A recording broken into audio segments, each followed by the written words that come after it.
আমি আজকে একটি গুরুত্বপূর্ণ ইবাদতের উপরে কথা বলবো, যে ইবাদত অনেক দামি ইবাদত। আপনারা বলুন, রমজান চলে গেছে না আসতেছে? রোজা টোজা রাখবেন তো নাকি নাকি গ্যাস্ট্রিক স্টার দিব? আমার এক ভক্ত আপনাদের মিরপুরেই থাকে, আসলেও গ্যাস্ট্রিক। আমি বললাম ট্রাই করো, চেষ্টা করো। তো প্রথম রোজার দিন 10-12 বার ফোন করছে, হুজুর ভাঙ্গা ভালাই। আমি একটু একটু একটু করতে করতে প্রথম রোজাটা রাখা হয়ে গেল। সেকেন্ড রোজা তেমন কষ্ট হয় নাই, থার্ড রোজা মোটেই না। 30 রোজা রাইখা টিফিন কারি ভর্তি করে খিচুড়ি আর ভুনাগোস্ত লইয়া আমার বাসায় গিয়া বলতেছে, হুজুর দোয়া করবেন, আমার গ্যাস্ট্রিক ভালো হয়ে গেছে। একসাথে বলেন তো, জোরে বলবেন, সবচেয়ে বড় ডাক্তার কে?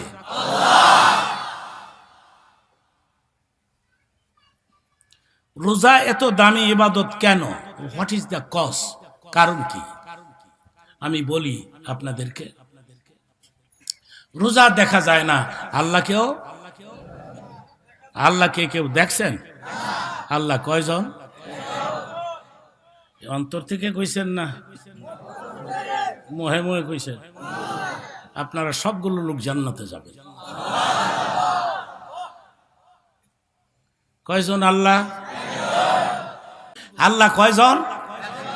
জোরে বলো, কয়জন?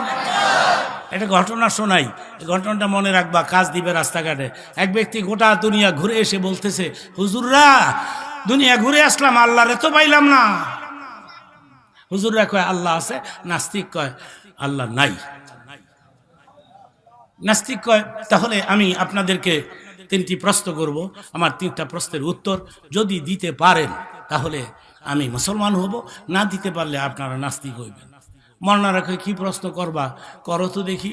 তো প্রথম প্রশ্ন হলো, যাকে দেখি না তাকে মানি না, যদি আল্লাহ আছে তাকে দেখতে চাই। সেকেন্ড প্রশ্ন হলো, আপনারা ওয়াজ করে বেড়ান, এই সব কাজ আল্লাহর হুকুমে হয়, গাছের পাতাও নাকি আল্লাহর হুকুম ছাড়া লড়ে না। তাহলে এই যদি হয়, তাহলে মিথ্যা কথা বলি আল্লাহর হুকুমে, চুরি করি আল্লাহর হুকুমে, জেনা ব্যভিচার আল্লাহর হুকুম হইতে করি, দোষ তো আমার না। নাম্বার 3, আপনার ওয়াজ করে বেড়ান এই মানুষ আর জিন, এই 2 সম্প্রদায়কে আগুনের তৈরি জাহান্নামের মধ্যে ফেলে শাস্তি দেওয়া হবে। জিন আগুনের তৈরি, জাহান্নাম আগুনের তৈরি, আগুনের মাঝে আগুন রাখলে তো কোনো কষ্ট হয় না। এই 3টি প্রশ্নের উত্তর দিবেন। তো হুজুরদের মধ্যে একজন আসিল, কড়া মেজাজের, স্ট্রং মেজাজের হুজুর। এবারটা একটা 10 নম্বরের ইট খুঁজা লুইছে, লম্বা বড় 5 ইট। এই ডাইনার দেরি করে নেই, মারছে নাস্তিকের মাথায়, ধা করে ইট গিয়া লাগছে কাঁধের মধ্যে। ইটের আঘাত খায় নাস্তিক দৌড়ে গেছে আদালতে। আদালত আদালত আমি 3টা প্রশ্ন করেছি, উত্তর দিতে পারে না, ইট মারছে, আমি বিচার চাই।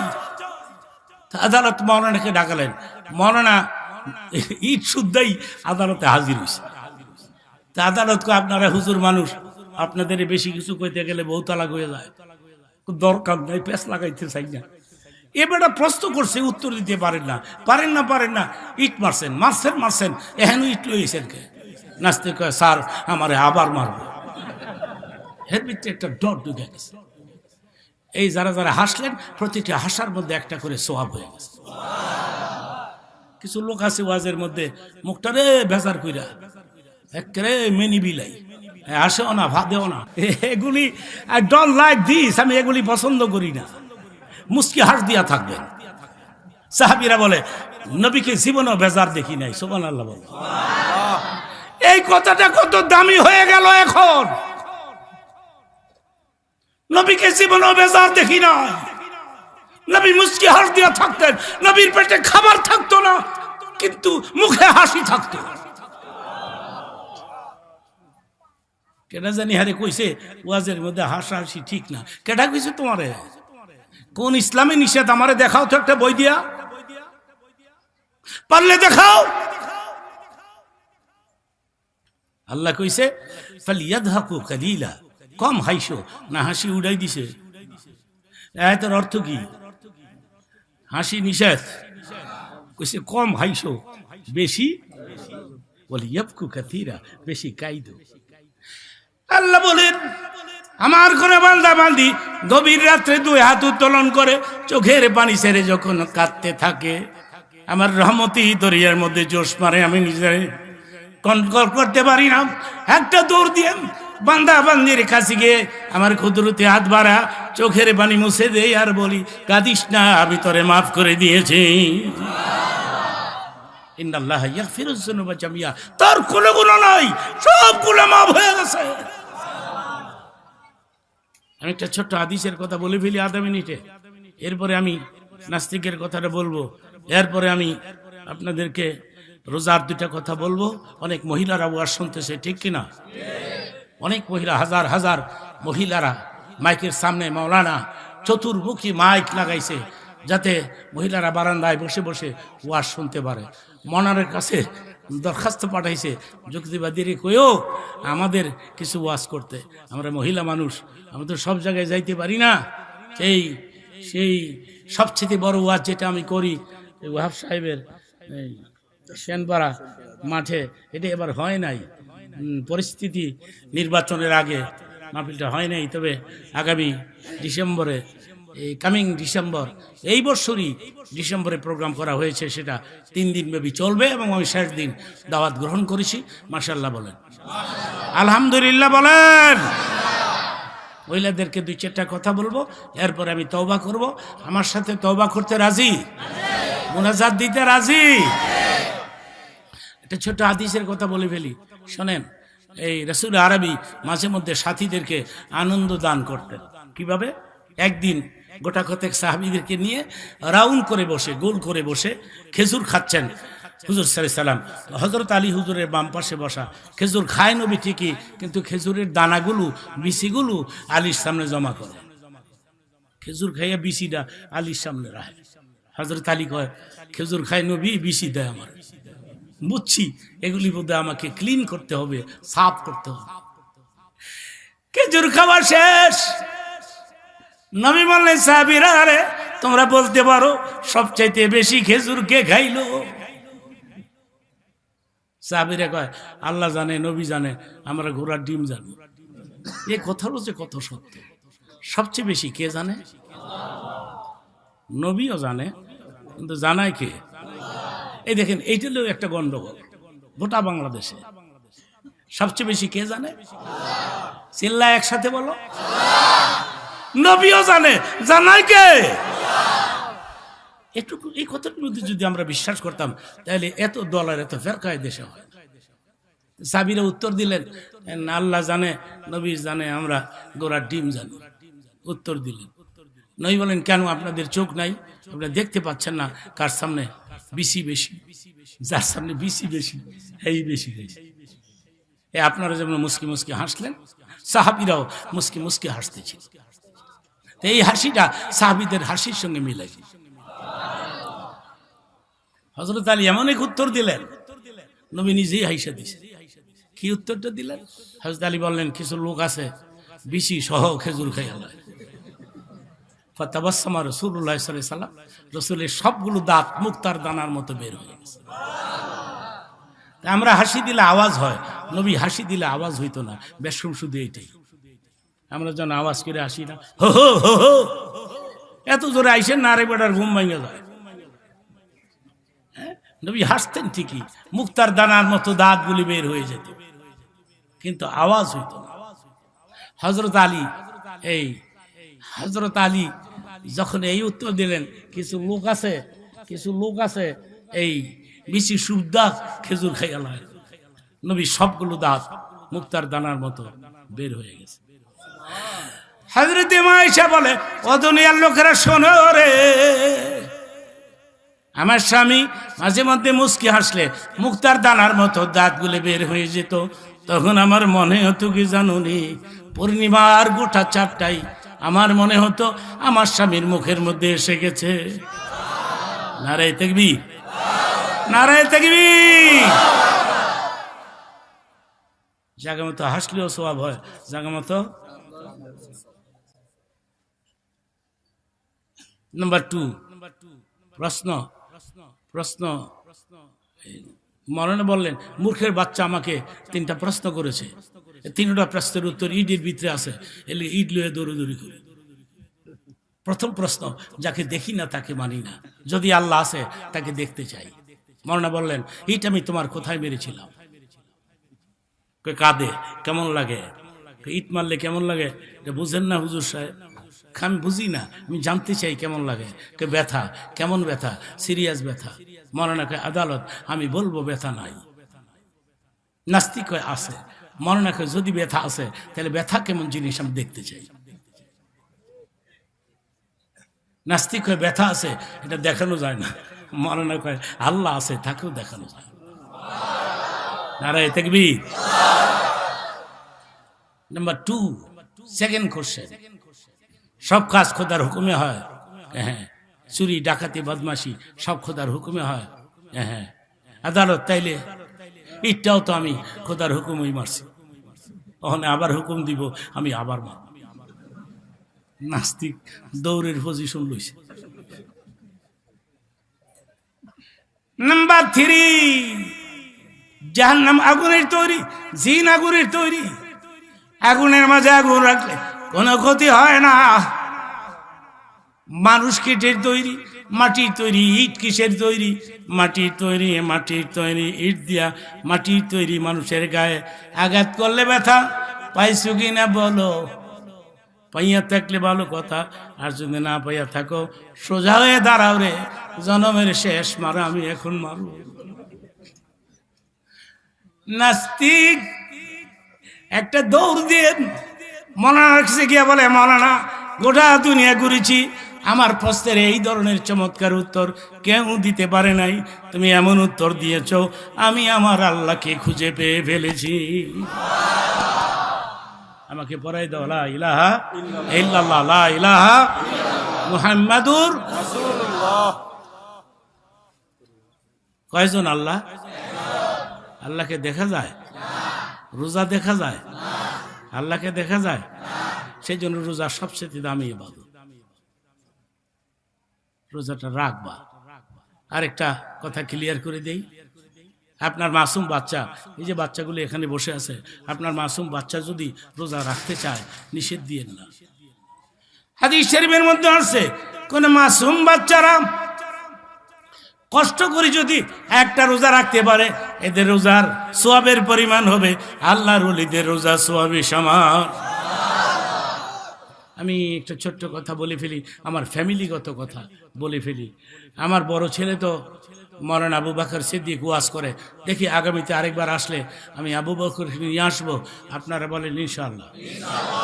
আমার বড় ছেলে ওয়াজ করে, সেও ভিজি, বাংলাদেশি ভিজি, আল্লাহ তারও একটা কণ্ঠ দিয়েছে, মাশাআল্লাহ বলেন।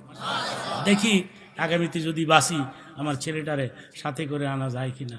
আরেক ছেলে দেশের বাইরে থাকে, আমেরিকাতে ফ্যামিলি নিয়ে, ওইটা থাকে, বিদেশে গেছে, ওইটা দেখি না এখন।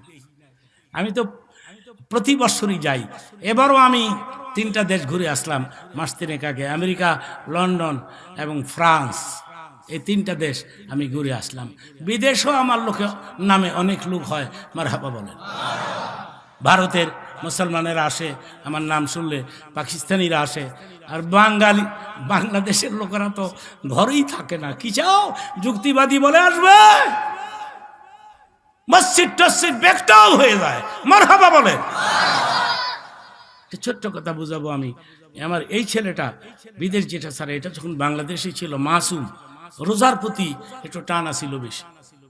ঘুমাবার সময় বলতেন, মা আমারে আজকেও ডাক দিও, মা আমারে আজকেও ডাক দিও, আমি সেহরি খাইতাম, কিন্তু আমি বাসায় থাকলে দেখতাম এর মা হেরে ডাকে না। তাই আমি বলতাম, বাচ্চা না কইছিল সেহরি খাইব, ডাকো না কেন? আমারে কয়, তুমি তো চাওই আমার বাচ্চাটা মারা যাও। আমি কই, ডাক দে, তোর বাচ্চা এত তাড়াতাড়ি মরতো না, যেদিন মরবো 40 বার খাওয়াই রাখতা। ঠিক কিনা বলেন? ইযা জাআ আজালুহুম লা ইস্তাখিরুনা সাআতাও ওয়া লা ইস্তাকদিমুন। আমার মৃত্যু এক সেকেন্ড আগেও হবে না, এক সেকেন্ড পরেও হবে না। এই আমার মসজিদে, আমি যেখানে থাকি মসজিদে পাশে একটা মসজিদ করেছি আমি, 4 তালা।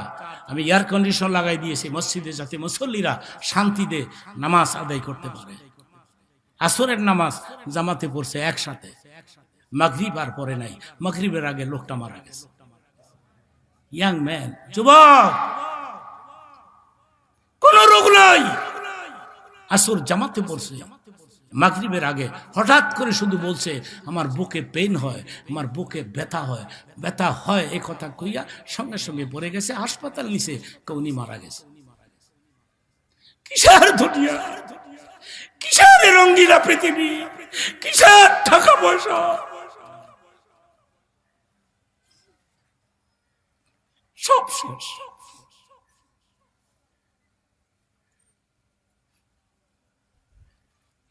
মরণ থেকে যতই বলো, মরণ তো আমায় লইবে গিরি, যদিও সুদূর আকাশ পরে লুকাও সে তাই লাগিয়ে সিঁড়ি।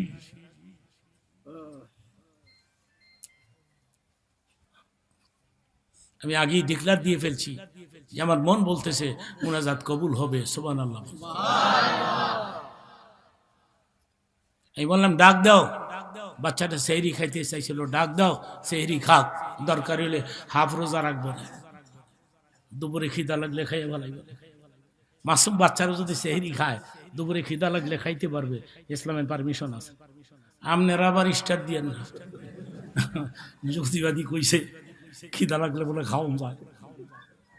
অনেকে তো ওয়াজ বুঝে না, পিসাব মুড়িদের কয় পাগড়ি মাথার দা নামাজ পড়িস, লগে পাগড়ি নাই, লঙ্গি আছে, লঙ্গি খুইলা রেডি হইছে। ওয়াজ বুঝুন লাগবো তো। আমি ডাক দাও সেহরি খাও, দরকার হলে দুপুরে খাইয়া লাইব। এদের জিজ্ঞাসা করলাম বাবা কয়টা রোজা রাখছো? রাখলাম তো 10টা। আমি বাবারে বাবা, এত রোজা কেমনে রাখলা? তুমি তো মাসুম, তুমি তো মরে গেলে এমনি জান্নাত পাইবা। বুখারীর একটা হাদিসের অর্থ করব, অনেক দামি, এই কথাটা অনেক দামি।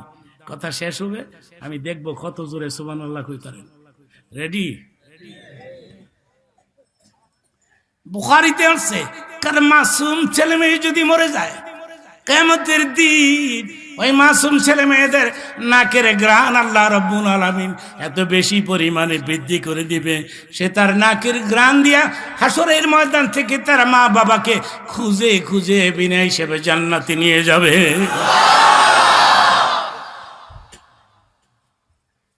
মাসুম মরে গেলে তো এমনি জান্নাতি। বুখারীর আরেকটা হাদিস কথা বলি, এই সুবহানাল্লাহ গর্জি আসলে অমন লাগবে, কারণ এইটা সেম এই হাদিসের পরেই এই হাদিসটা আসছে বুখারীতে। আমি অর্থ করে ফেলি। এই কারো বাচ্চা জন্মের পরে নাভি কাটা হয় নাই, নাভি কাটবে, এই সময় যদি বাচ্চাটা মারা যায়, হাদিসে নবী বলেন হাসরের ময়দানে আল্লাহ রাব্বুল আলামিন মাসুম বাচ্চার নাভিটাকে লম্বা করে দিবে, অনেক লম্বা করে বলবে, হে বান্দা তুমি তোমার নাভি দিয়া তোমার চয়েস মতো তোমার বংশের থেকে যাকে খুশি থাকে নাভি দিয়া পেঁচাইয়া মজবুত করে বেঁধে বিনা হিসেবে জান্নাতে ঢুকে যাও। যাও আরে তাকবীর, আল্লাহু আকবার। মাসুম বাচ্চা,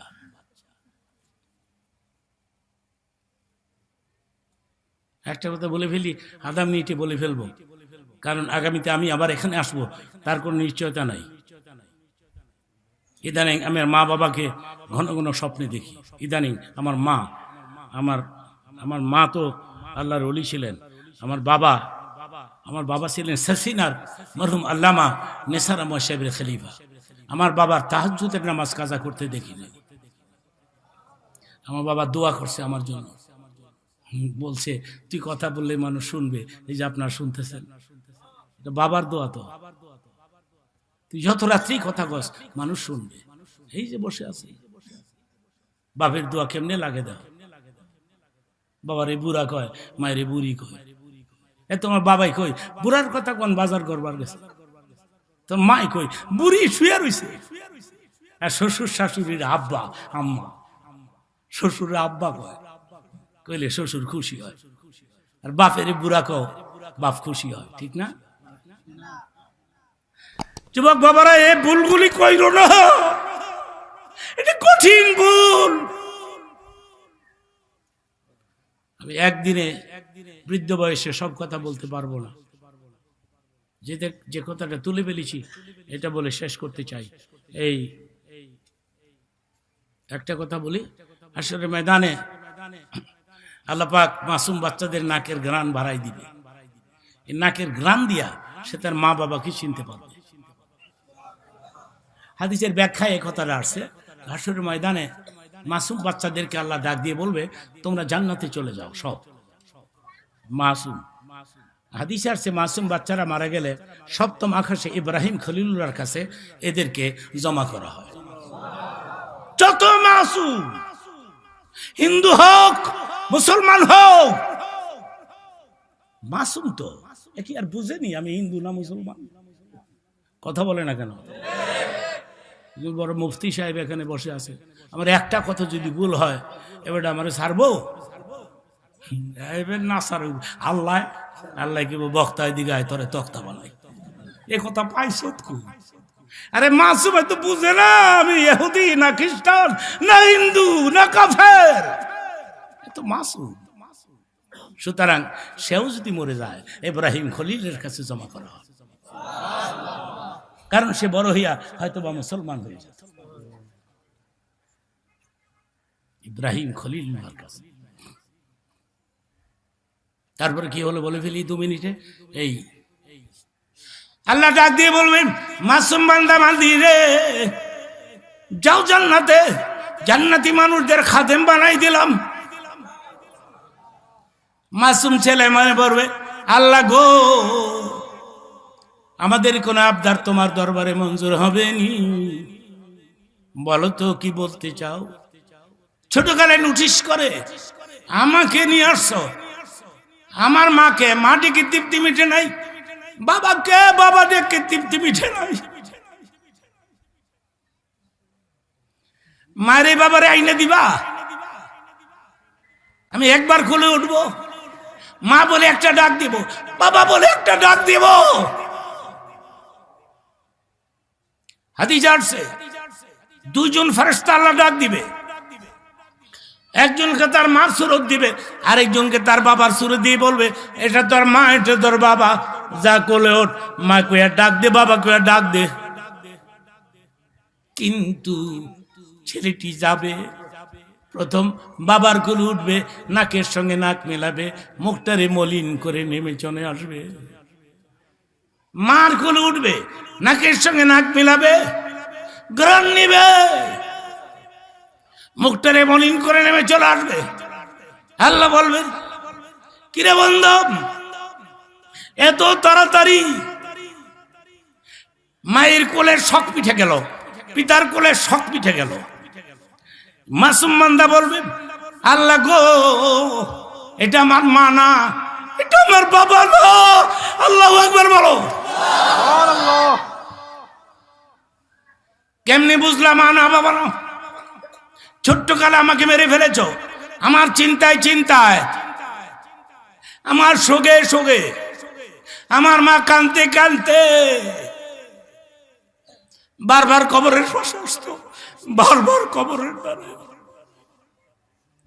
কাঁদতে কাঁদতে রে কলিজাটা পুইরা গেছে, নাকের সঙ্গে নাক মিলায় একরার নিছি, কলিজা পুরার গন্ধ তো পাই নাই।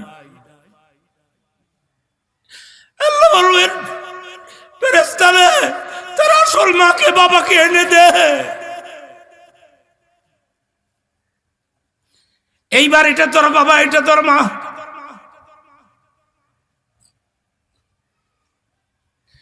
মার কোলে উঠবে, নাকের সঙ্গে নাক মিলাবে, বাবার কোলে উঠবে, নাকের সঙ্গে নাক মিলাবে।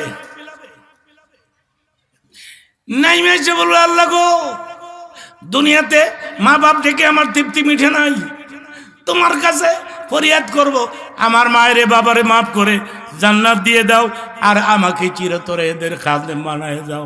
আল্লাহর রহমতের দরিয়াতে জোশ মারবে। তখনই আল্লাহ ডাক দিয়ে বলবেন, হাসরের মাঠের সমস্ত মাসুম বাচ্চারা যাও, আমি তোমাদের অনুমতি দিলাম, মাঠে ঘুরতে থাকো, চক্কর খাইতে থাকো, নাকের গ্রান দিয়া মা বাবাকে খুঁজে খুঁজে বের করে বিনা হিসেবে জান্নাতে চলে যাও। মুনাজাত দিব, এখন কেউ বের হবেন না। দাগি দর্শক মিয়া, একটা মাহফিল নষ্ট করে দিচ্ছ। ছাত্ররা এখানে আসবে, ওয়াজে তারা লেখাপড়া করবে।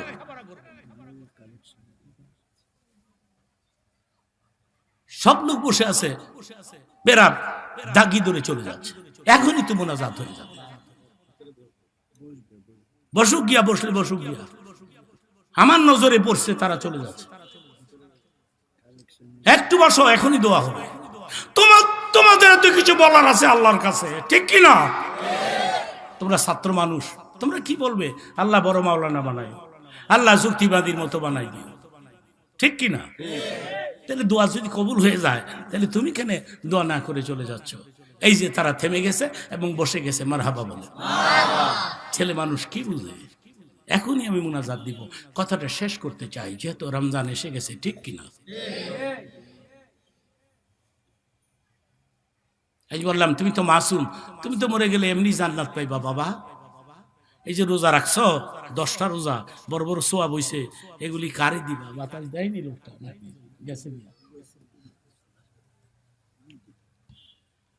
বাবা। এই যে বড় বড় সোয়াব হইছে, সোয়াব কারে দিবা? আমার কয়, তাহলে আমনি নেন গা বাবা, আমার যদি সোয়াবে কাজ না হয়। আমি তো কষ্ট করে রোজা রাখছি। এর মায় কয়, পাক করলাম আমি, খাওয়াইলাম আমি, সব সোয়াব তোর বাপেরে দিলি, আমি কি দোষ করছি? মার কাছে গিয়া কয়, চিন্তা করো না, তোমার আগেই দিয়া লাইছি। কিন্তু হাদিসের মধ্যে কি আসছে জানো নি? হাদিস শরীফের মধ্যে আছে, মাসুম বাচ্চারা কষ্ট করে যদি একটা রোজা রাখতে পারে, এদের রোজার বিশাল বিরাট সওয়াবকে 2 ভাগ করে আল্লাহ রাব্বুল আলামিন 1 ভাগ সওয়াব তার মায়েরে দেয়, আর 1 ভাগ সওয়াব তার বাবার আমলনামার মধ্যে লিখে দেয়। সেজন্য রোজাটা রাখবা, রমজান চলে আসছে। আর একটা আবদার করে আমি মুনাজাত দিব, সেটা হলো কমপক্ষে একটা ছেলেকে মাওলানা বানাও। আমি আমার ছেলে আবু বকরকে বলেছি, আমি মরে গেলে তুমি আমার জানাজা পড়াইও। আমি তোমার মাওলানা বানাইছি শুধু এই উদ্দেশ্যে। তোর বাবা মরে গেলেন, ঢাকাবাসী ধরে আসবে। আমি ইসলামী ফাউন্ডেশনে বলে দিয়েছি, আমি যদি মরে যাই তাহলে একটা জামাতের ব্যবস্থা বাইতুল মুকাররমে করে দিয়েন। আমি তো ফাউন্ডেশনের সবগুলো প্রোগ্রামে উপস্থিত থাকি, বাইতুল মুকাররমে মিলাদুন নবীর অনুষ্ঠানে আমি উপস্থিত থাকি। ঢাকা শহর, গোটা দেশ আমার ওয়াজ শুনেছে। আজকে বছর বছর ধরে আমি মরে গেলে আমার প্রথম জানাজাটা বাইতুল মুকাররমে করে দিয়ে আমি জানাব ডিজি কে বলেছি, বর্তমান যে ধর্মমন্ত্রী, আমার বন্ধু মানুষ, একেবারে আপন আপন বন্ধু, বর্তমান যে ধর্মমন্ত্রী, একজন উপযুক্ত লোককে প্রধানমন্ত্রী ধর্মমন্ত্রী বানাইছে, অত্যন্ত ভালো লোক, মাশাআল্লাহ বলে। আমি বললাম, ঢাকাবাসী যদি সুযোগ পায় তোর বাবার জানাজাতে হাজির হবে, কারণ ঢাকা শহরে এমন কোন মহল্লা নাই এই 50 বছরে তোর বাবার কণ্ঠ বাজে নাই, ঠিক কিনা? তোর বাবার অনেক ছাত্র আছে, ওরা আসবে জানাজা পড়াই দিতে যাবে, তুই দিস না, তুই নিজে জানাজা পড়াইস। কারণ আমি কবরকে অনেক ভয় পাই, আমি মৃত্যুকে ভয় পাই। কবরকে ভয় পাই, হাসরের ময়দানকে ভয় পাই না, কারণ সেখানে রাসূল থাকবে। সুবহানাল্লাহ বলো। একদিনে আমি সব কথা বুঝতে পারবো না, সম্ভব নয়, রাত অনেক হয়ে গেছে। একটা ছেলেকে মৌলানা বানান, মৌলানার বাপ হন, পারলেন না দাদা হন, পারলেন না শ্বশুর হন। শ্বশুর হন, হাদিসের মধ্যে আসছে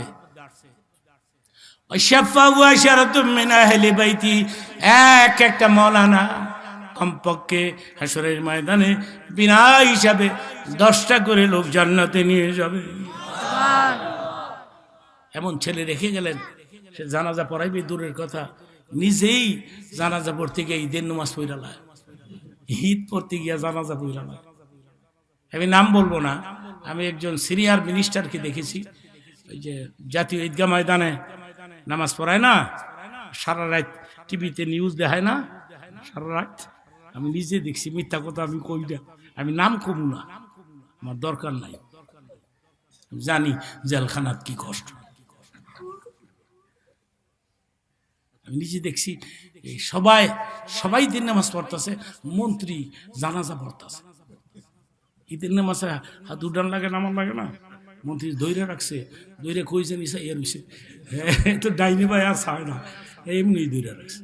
মন্ত্রী কয়ে যা করে খোদায় জানাজা পইরা বাজ্যাম মস্কা, কি ঘোরার ডিম লেখাপড়া করাইলা, কি শিখাইলা তোমার পোলারে, খালি ইংরেজি পড়াইলা, ইংরেজি পড়ান গে, ইংরাজি আপত্তি নাই, প্রথম কোরআন শিখবে, ঠিক কিনা? সে কমিতে ওইটা কেউ যদি খালি পেটে কাঁচা পেঁয়াজ খায়, এরপর যে পোলাও খায়, মুরগার রান খায়, রুই মাছের মাথা খায়, ডেকুর আসলে কোনটা আসবে? পেঁয়াজ প্রথম খাইছে। প্রথম তুমি তোমার ছেলে মেয়ের পেটের ভিতরে কোরআন ঢুকাই দাও, এরপরে ইংরেজি ঢুকাও, যা খুশি তা ঢুকাও। এই মেয়েটি ঢেকুর মারলে কোরআনের ঢেকুর মারবে, এ মেয়ে নাস্তিক হবে না, এ ছেলে নাস্তিক হবে না, এ ছেলে ধ্বংস হবে না, কারণ সে প্রথম কোরআন শিখছে। মাদ্রাসাটা একটু দেখে রেখে, আমি বলে গেলাম মিরপুর এইসব এলাকার ভাইরা, এই মাদ্রাসা যদি আপনারা টিকায় রাখতে পারেন, কিছু হেল্প করেন, কিছু ডোনেশন করেন, কিছু সদকা করেন, তাহলে আমিও বলে গেলাম এই মাহফিল সাক্ষী রইল, হাসরের ময়দানে মাদ্রাসা এলাকার লক্ষ লক্ষ মানুষকে বিনা হিসেবে জান্নাতে নিয়ে যাবে। এই মাদ্রাসাকে আমি নিজের মাদ্রাসাই মনে করি। এটা আমি 5-7 মিনিট আপনাদের কষ্ট দিব, কেউ বাইরে যায় না, এই 10 মিলে করি কাজ, হারি জিতি 10-এর লাঠি 1-এর বোঝা হয়। কত টাকা ব্যয় হয় এই মাহফিলটার মধ্যে বলেন? বিশাল প্যান্ডেল, মাইক, পোস্টার, কয়দিন ধরে? 2 দিন ধরে, বছরে একবার হয়, বাইরে গেট, ভিতরে গেট, চতুর্দিকে কোরআনের মেলা জমছে। মুনাজাতের আগ পর্যন্ত এই প্রোগ্রাম বেহেশতের অংশ হয়ে থাকবে। সুতরাং মাইকের আওয়াজে যত ডিস্টার্ব হয়, কিন্তু এটা বন্ধ করে দেওয়ার চেষ্টা করবেন না, এটা চলছে এবং চলতেই থাকবে বছরে একবার। সবাই বলেন আমিন। আমি লম্বা কালেকশন করি না, আমি এখানে বড় বড় ধনীরা আছেন, দানবীরেরা আসছেন, এখানে লিল্লা বোর্ডিং আছে, এতিম গরিব ছাত্র আছে, এরা এলমে দ্বীন শিখতেছে, অনেকের বাপ নাই, অনেকের মা নাই, আপনাদের টাকা পয়সা দিয়া এই প্রতিষ্ঠান চলতেছে। তা আমি 10 মিনিট, অনলি 10 মিনিটস আমি সময় দিব। আমি দেখছি যারা দেয় তাড়াতাড়ি দিয়া ফেলায়, যারা দেয় না 40 বছরও দেয়। শাহবাজপুরে তো আমি যাই, আগামীকাল আখাউড়াতে আমার বিশাল প্রোগ্রাম, হাজার হাজার মানুষ। মোহাম্মদ ইমরান, মোবাইল নাম্বার লিখে দেন। 3 জন হয়ে গেল, নারে তাকবীর। আল্লাহ পাক, আমি গুনাহগার মানুষ, হাজার হাজার লোক বসে আছে, কালেকশন শুরু হলে মাহফিল ভেঙে যায়, কিন্তু তুমি দেখো মাহফিলটা ভাঙে নাই। আমার ভাইয়েরা, যুবক ছেলেরা বসে আছে, মুনাজাত করে যাবে আমার সঙ্গে। আমি গুনাহগার মানুষ, 3 জন হয়ে গেছে, আর 2টা লোক আমি চাই।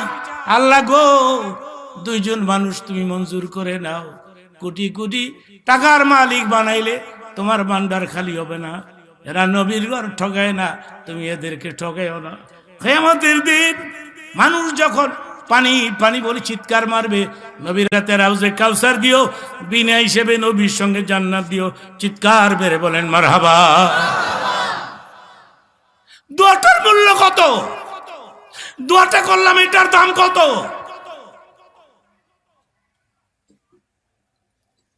4 নাম্বারে কে? আপনি পারেন না 5000 বলে, হুজুর আমি 10 দিতাম না, আমি 5 দিব। দুইজনে মিল্লা 10 দিন।